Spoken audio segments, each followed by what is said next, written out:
कहीं ज्यादा देर बैठोगे, आपकी और नंद बाबा की मित्रता के बारे में ज्यादा चर्चा हो गई तो नंद बाबा के घर में जो लाला है वो हमारा लाला है, ये सबको पता चल जाएगा और कंस छोड़ेगा नहीं।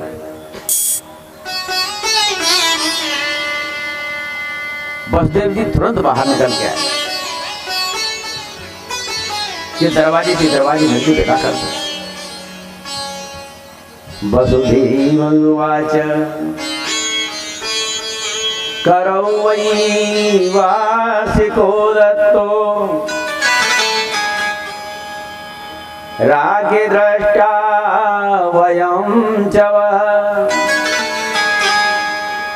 हे नंद बाबा, तुमने राजा का वार्षिक कर भी अदा कर दिया और रही हमारी परस्पर मिलने की बात, हम दोनों एक दूसरे से मिल भी लिए, तो फिर अब तुमको यहाँ नहीं रुकना चाहिए, जाओ जल्दी गोकुल चले जाओ। नेहं स्थेयं बहुतिथं, ज्यादा आपका यहाँ रुकना सही नहीं है। नंद बाबा बोले अरे मैं तो तुमसे मिलने आया हूं, बताओ तुम्हें कितना कष्ट है, तुम्हारे सब बालक मार दिए। बसदेव कहने लगे बाबा ऐसे काहे को कह रहे हो, क्या तुम्हारे घर में जो लाला है वो मेरा लाला नहीं है? वो भी तो मेरा ही लाला है। इतना सुने नंद बाबा तो उनके नेत्र सजल हो गए। कैसा मित्र है, अपने पुत्रों के मर जाने के दुख को भूलकर आज मेरे घर में जो उत्सव है, मेरे घर में लाला का जो सुख मनाया जा रहा है उससे प्रसन्न हो रहा है। वास्तव में यही एक अच्छे मित्र की पहचान है। नंद बाबा इसीलिए दुखी हैं कि मेरे मित्र के सारे बेटे मार दिए कंस ने, उनकी आंखों में आंसू हैं।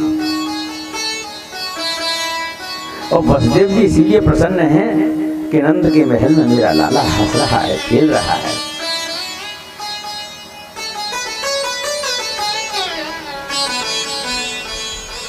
नंद बाबा अपनी आंखों की आंसू पहुंचते हुए कहते हाँ हाँ वसुदेव जी क्यों नहीं, अरे वो भी तो लाला आप ही का है। ये बात सही है एकदम, लेकिन नंद बाबा समझ नहीं रहे कि वसुदेव का इशारा किधर है। ये समझ रहे हैं कि नंद बाबा को पता है मेरा लाला, इसलिए कह रहा है वो भी तो तुम्हारा ही लाला है।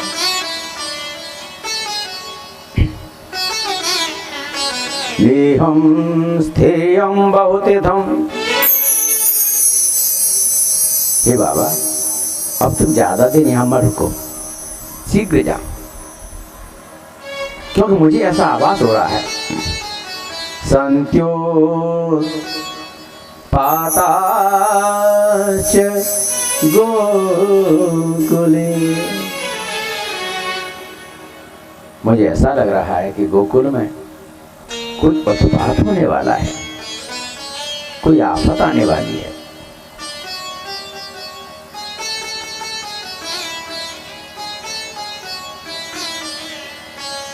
नंद बाबा ने कहा ऐसा है तो मैं जल्दी जाऊंगा।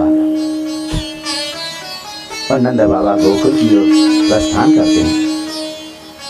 उधर कंस की सभा में निर्णय होता है और एक बाल घातनी को 15 दिन के अंदर जितने भी बालक हुए हैं उनको मारने के लिए भेज दिया जाता है।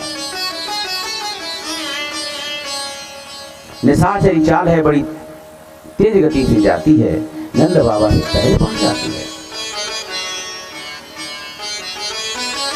सभी लोगों को भ्रम जाल में फंसा करके और भगवान कृष्ण को अपनी गोद में लेकर के बाहर आ जाती है। भगवान जैसे उस दुष्टा बालघातिनी की गोद में आते हैं, अपने नेत्र बंद कर लेते हैं। भगवान ने विचार किया सबसे पहले किसी बढ़िया संत का दर्शन होना चाहिए, मंगल रूप का दर्शन होना चाहिए। ये क्या अमंगल रूप धारण करके आ गई कोई राक्षसी, मैं इसका दर्शन नहीं करूंगा।